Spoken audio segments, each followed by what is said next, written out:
Жазыл шатырлы, үйдің егесі жүсіп ұзын бойлы, кең иықты, келбетті кісі.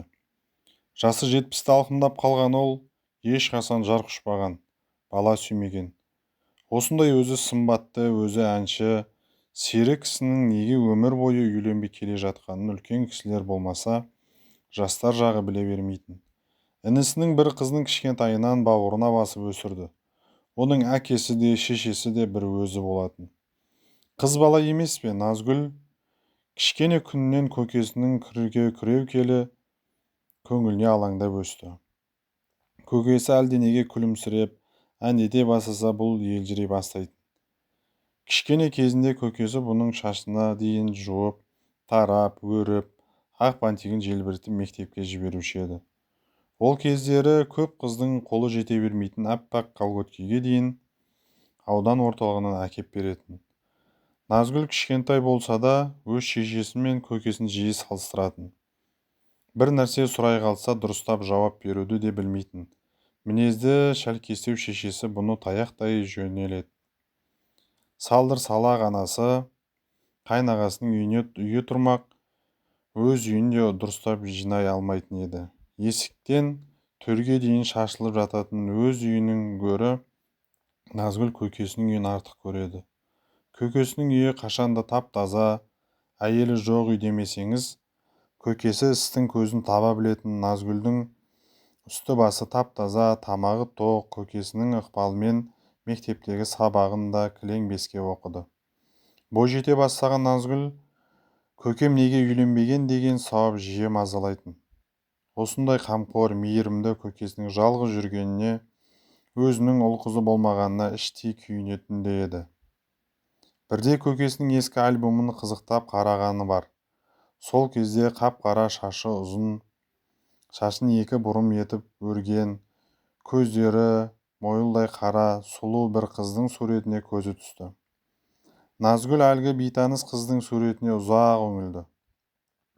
Әдемісін ай. Бұл қыз көкеме кім болады екен? Кімнен сұраса екен? Назгүлдің көз алдына әлгі альбомдағы қыз кетпей тұрып алды. Қыздың суретін біреуге көрсетіп, кім екенін сұрап білгісі келгенімен ыңғайын таппады. Арада 2 күн өтті. 3-ші күн кешкі тамақтан соң Назгүл ескі альбомды тағы да қарағансып отырды да, көке, мына қыз кім, өзі сондай сұлу екен деп сұрады. Көкесі суретке жалт қарап, өңі біртүрлі болып, ауылдас қарындасым Айғаным ғой, жас кезінде естелікке берген болатын деді. Назгүл бұдан ары қазбалап сұрауға батпады. Алайда қыз жүрегі әлде бір құпияны сезгендей болып Айғанымның суретін тағы бір қарады да альбомды жапты. Ертеңіне сурет жайлы бекер сұраппын ғой, көкеме қиын болды деп қатты өкінді. Себебі сол күні көкесі таңға дейін ұйықтай алмай дөңбекшіп, күрсініп шықты. Жүсіп сол түні таңға дейін көз ілген жоқ. Қызы Айғанымның суретін көрсеткен кезде-ақ жүрегінің түбінде пәлен жыл қатып қалған шері лықсып кеп тамағына тығылған. Жап-жас Назгүліне не айта алсын? Бұрындары жастау кезінде іштегі қайғыны, шерін әнмен сыртқа шығаратын. Жалғыз өзі отырып домбырамен халық әндерін шырқағанда қосыла алмай арманда қалған ғашығы сол баяғы жас күндегідей көз алдында келетін. Аяғын еркелей басып, сыңғырлай күліп, қолаң шашының ұшынан ұстап өзіне наздана қарап тұратын Айғанымның бейнесі де ән аяқтала бере зым-зия жоғалатын. Ғұмырында тек соны сүйіп, бір сол үшін 20-дан енді асқан шағында азап тартыпты. Өкініш өзегін өртегенмен жастық шағы қайта келе ме? Қайта оралса, әкесі мен анасының сөзіне құлақ асып, ал деген баршынын алып, ұл-қыз сүйіп отырар ма еді? Адамның тағдыры анасының құрсағында жатқанда-ақ жазылып қойса, мұның әйелсіз ұрпақ сүймей өтуі пешенесіне жазылғаны да. Құдай басқа салды, бұл көнді. Көнбегенде қайда барады? Талай рет елден жыраққа, көз көрмес, құлақ естімес жаққа кетіп қалғысы келген. Жүрегі құрғыр Айғанымды қимайтын. оның аман саулығын біліп сырттай болса да көріп жүргісі келді. Оның үстіне інісін де жалғыз қалдырғысы келмейтін. Анасы қайтқалы үлкен үйдің берекесі кеткендей болды. Үй уақытылы жиналмай, кір апталап жуылмай үйіліп жатады. Бейшара анасы осы келіннің жаман қылықтарын жасырып келген екен-ау. Қалай дүниеден көшті, келіннің де арты ашылды. Анасы барда үйінен қонақ арылмайтын еді. Қырқынан кейін-ақ келіннің қабағына қарағандар келуді сирете бастады. Енесі барда қайнаға деп сыйлағансып жүретін келіні келе-келе бар өнерін шығара бастады. Бір кесе кеспе көженің өзін төгіп шашып зорға беретін болды. Кей күндері тамақ істемей бүрісіп жатып қалады. Ондай күндері інісі екеуі балаларды тамақтандырып төсектеріне жатқызатын. Әйелінің жаман қылықтарына төзбеген күні інісі оны сабап та алушы еді.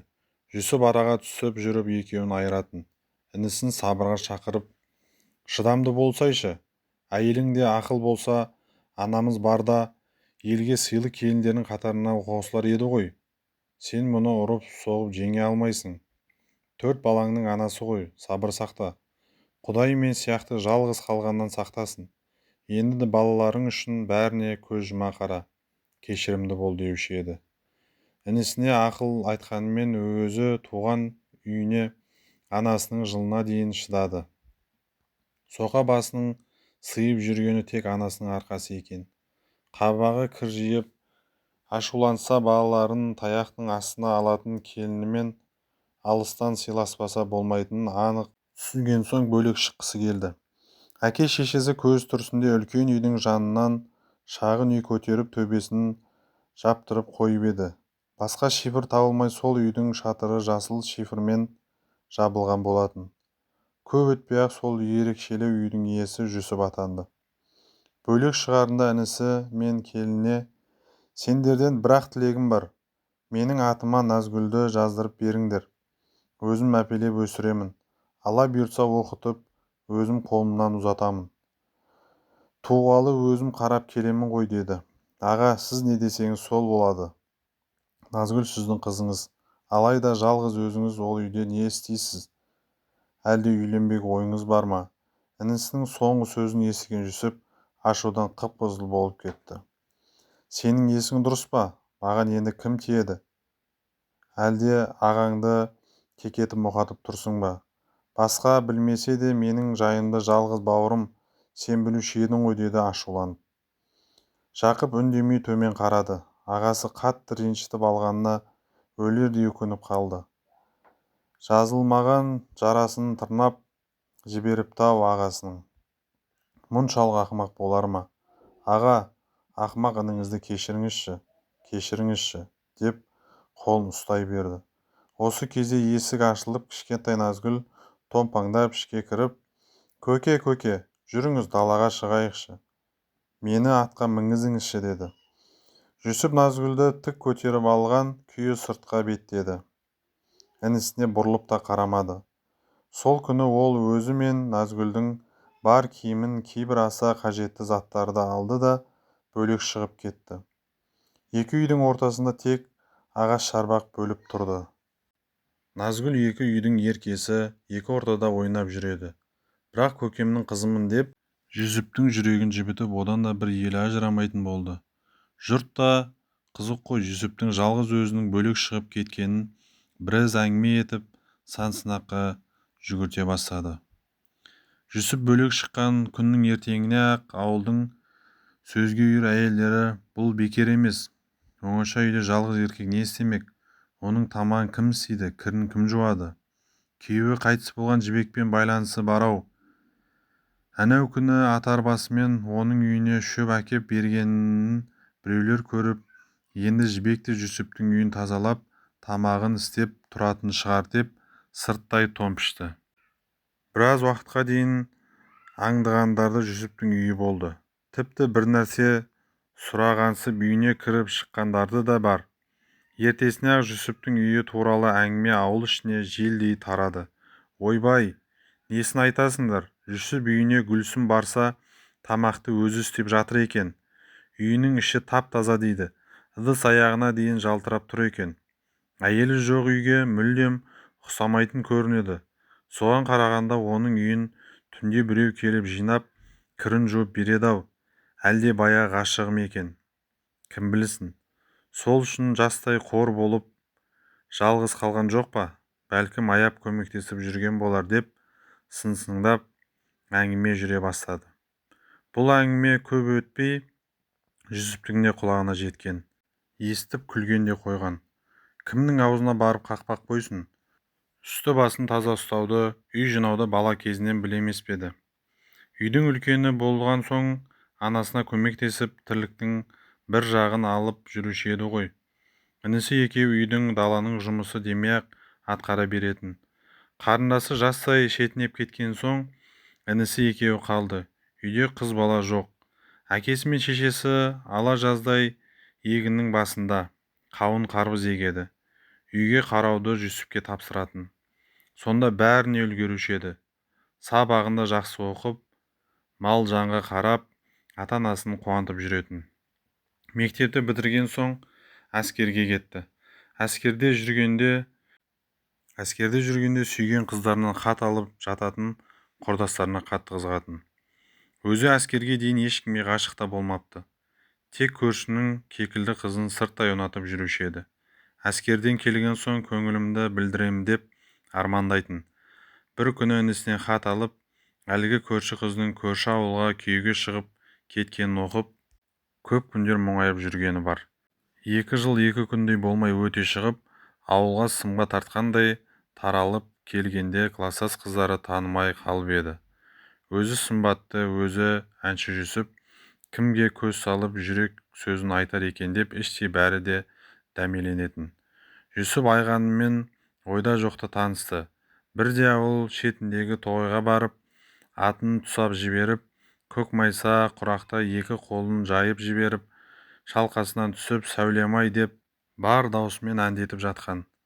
Бір кезде дәл төбесінен төніп тұрған жап-жас сұлу қызды көріп, орнынан тұра алмай тыпырлады да қалды.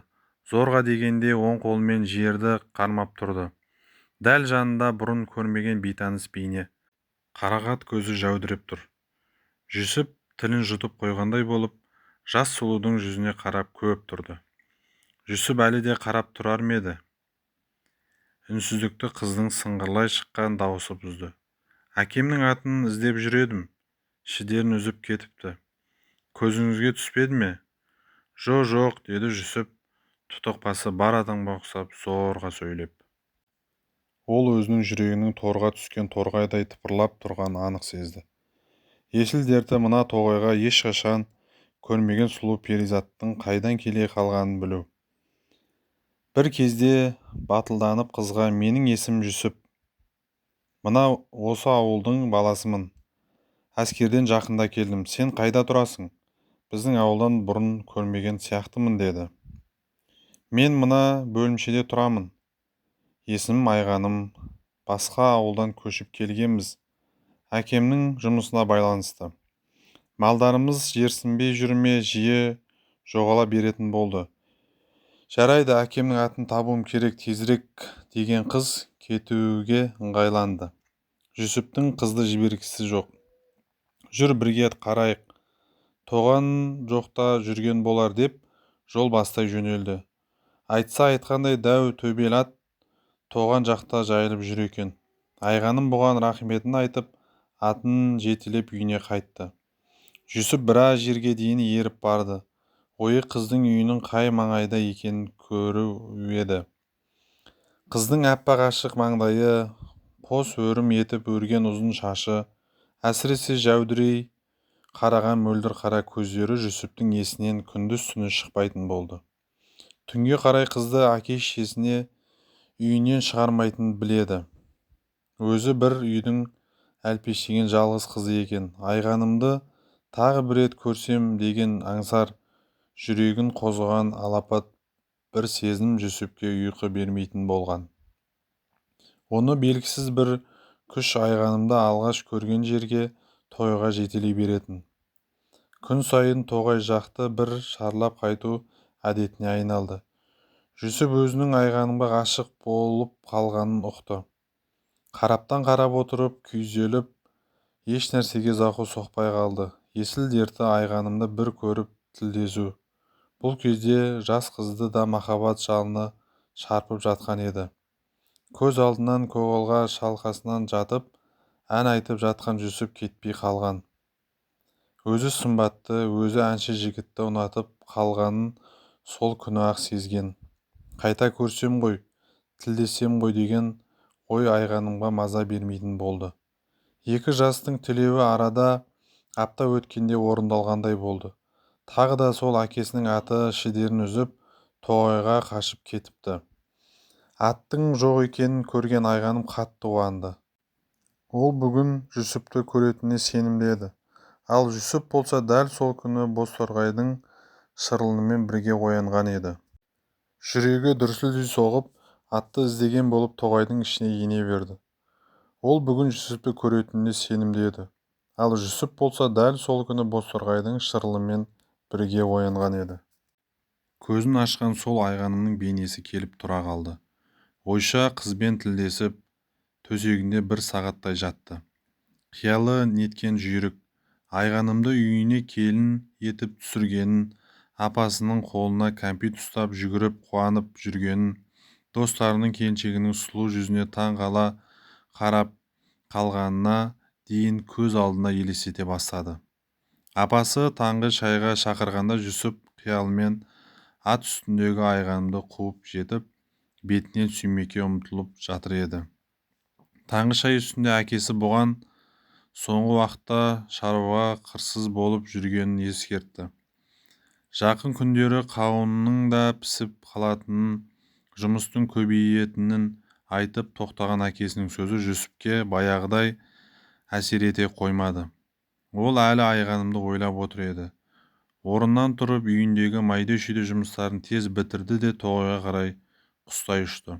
Айғаным алғаш көрген жерде мұңая жан-жағына көз тастап отыр екен. Екі ғашық көзбен ұғысты. Тоғайда кездескен екеуі бір-біріне ұзақ қарап тұрып қалды. Бұл жолы жүсіп батылдық танытып, өзінің ғашықтық халін жеткізді. Айғанымға ынтызар екенін, қыз қаласа өмірлік жар ететінін ұқтырды. Айғаным ұялып, қызара төмен қарады. Тек сүйріктей саусақтарымен шынар ағашын сипалай берген. Жүсіп қыздың қолының үстіне қолын қойып, сөзім сөз, сертім серт айғаным. Сенен өзгені жар етпеймін деді. Қыз жігіттің көзіне тік қарады. Шын жүрегімен айтып тұрғанын сенді. Кенет өзінің жоқ іздеп жүрген еске түсіп, тоған жаққа жүгіре жөнелді. Айғаным атын тапса да, тоғайдан кеткісі келмей, жүсіпті қимай көп тұрды. Екі жас ертең кездесетін болып уәделесіп тараған. Ертесіне айғаным да жүсіп те тоғайға ат мініп келді.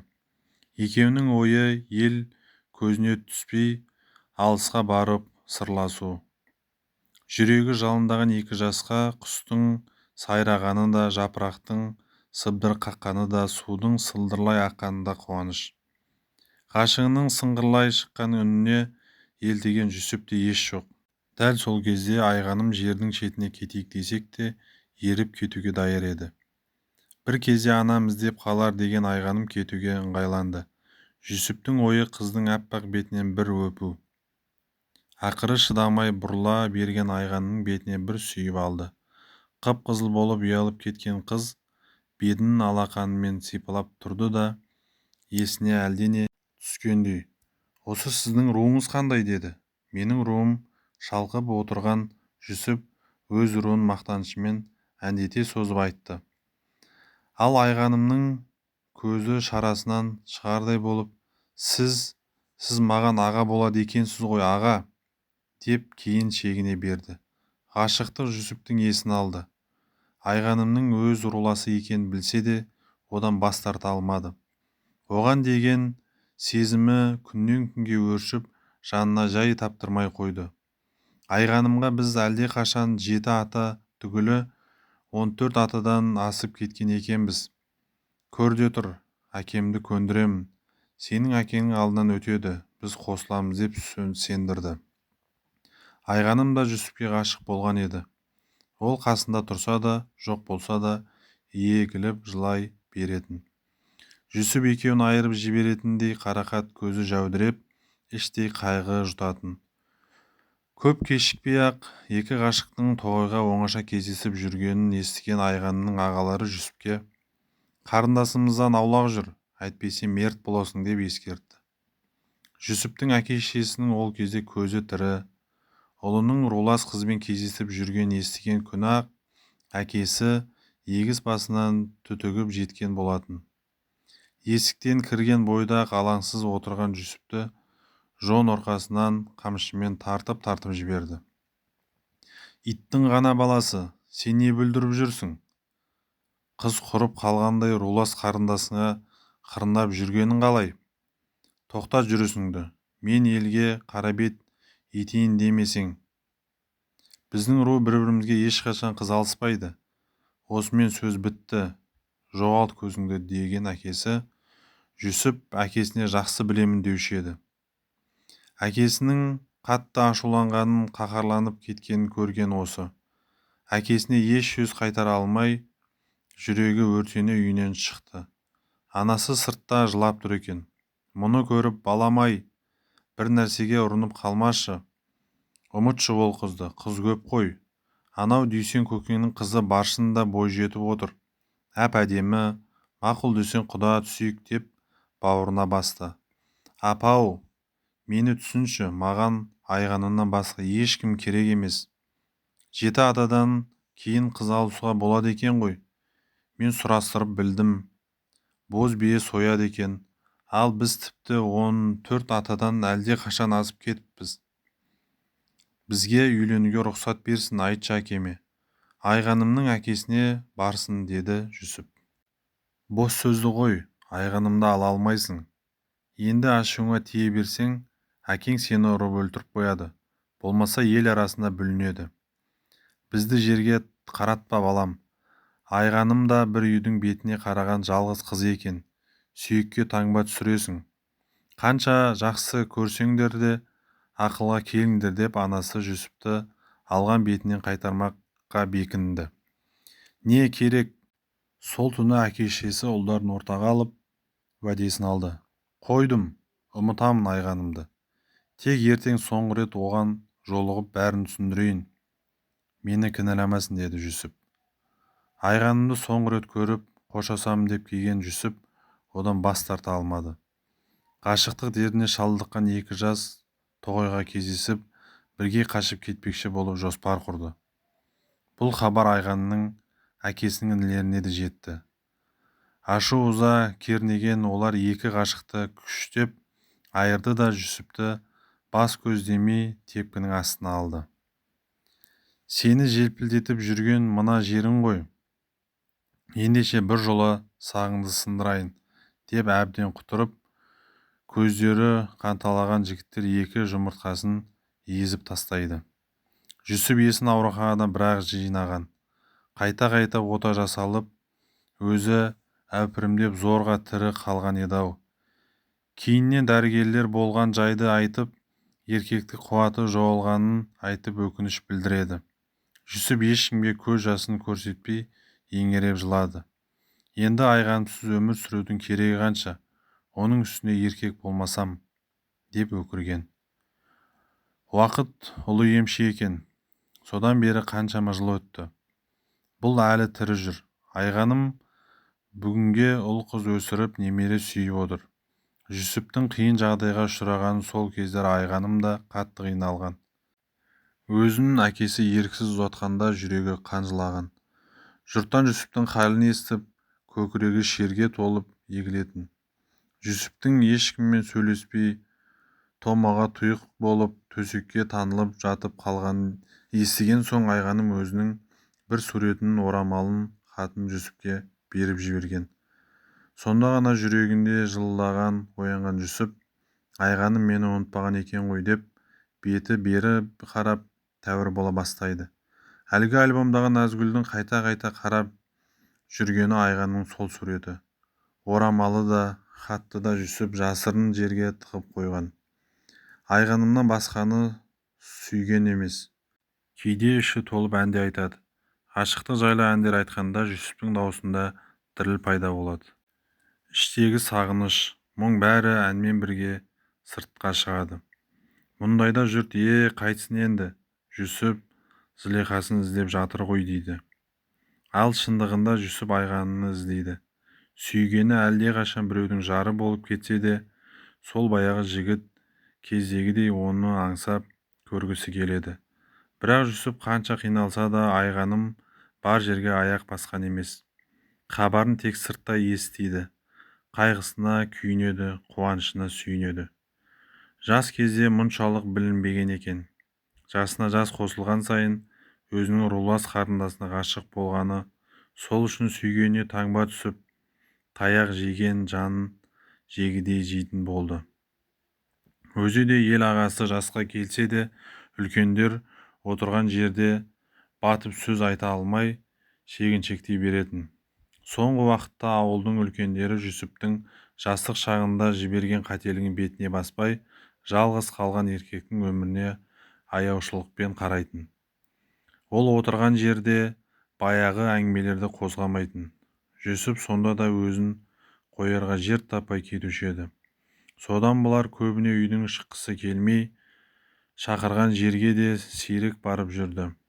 Жүсіптің осылай қиналып жүргенін айғанымның қарт әкесі де көретін. Жүсіптің өмір бойы қызын ғана сүйіп жалғыз қалғаны жанына да батушы еді. Қайтыс боларының алдында қарт көп ойланды. Құпияны ашқан жөн бе, жоқ па? Көп ойланғаннан қария ақыры жүсіпті шақыртқан. Айғанымның әкесі нашарлап, дем жетпей қиналып жатыр екен. Мұны көргенде тамағы қарлығып, үзіп-үзіп зорға сөйледі. Жақын отыр шырағым, ажал арқымыңнан алғанда пенде байғұс біреуге жасаған қиянатын ойлап аласұрады екен.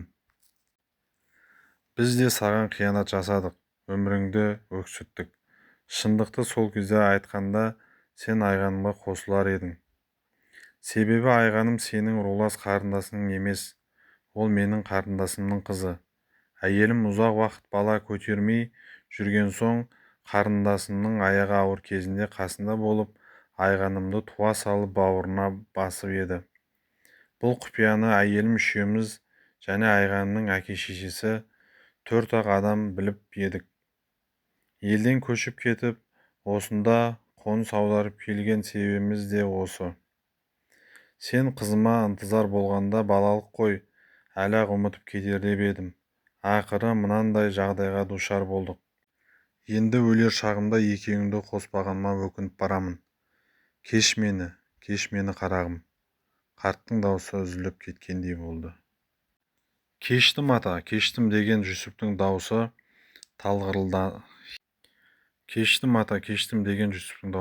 тарғылданып шықты. Іші алай-дүлей өртеніп жатқандай. Сыртқа шығып деп күрсінгенде көкірегі қас айрылғандай болуы. Ащы өкініш өзегін өртеп тойға қарай жүгірді. Арада 40 жыл өтсе де айғаныммен кездескен жерін ұмытқан емес. Тура сол жерге барып ағыл-тегіл жылады. Жасым келгенде қарындасыма ғашық болған қарабет болып, еңсемді көтере алмай жүр едім. Бүгінгі естігенім өтірік пе, шын ба? Қарындасым болмасаң қосылуымызға да болады екен-ау. Бізді айырған, мені мәңгілікке мүгедек еткен адамдарға не дейін? Лағнет айтайын ба? Осылай деген жүсіп теңселіп кетті. Ол үйіне қас қарая бірақ қайтты. Ауылға жақындай бергенде, ой бауырымдаған азалы дауысты естіді. Айғанымның әкесі Бақиға аттанған екен-ау. Қой барып көңіл айтайын деген жүсіп қаралы үйге бармаққа кері бұрылды. Оның бар ойы айғанымды көру еді. Әлде қашан бәйбіше болған айғанымның мұның жүрегінде мәңгілік жас қалпында қалған. Әкесін жоқтап аңырап отырған айғаныммен бұл да көрісті. Айғанымды көргенде жүсіптің жүрегі езіліп кеткендей болды. Қолы жетпей қалған ғашығының әжім торлаған жүзіне қарап еңкілдеп жылады. өзін қорлыққа душар еткен адамның қазасы үшін жүсіп неге соншалық жылап жатыр деп жұрт қатты таңданған. олар жүсіптің жүрегінің өкініштен тілім-тілім болып жатқанын қайдан білсін. Тек бір адамды ғана сүйіп, ғұмыр бойы жалғыз өту мұның маңдайына жазылған екен ғой. Жұрт не десе де ақ босағасын айғаным аттамағаннан кейін басқа адамға бұл үйде орын да жоқ. Әйелі жоқ үйдің егесі Жүсіп жалғыздықтан қорықпайды. Жалғыздық оның жан досына айналғаны қашан. Жалғыз жатады, жалғыз тұрады. Жүсіптің жалғыз қалуына кім кінәлі? Кім?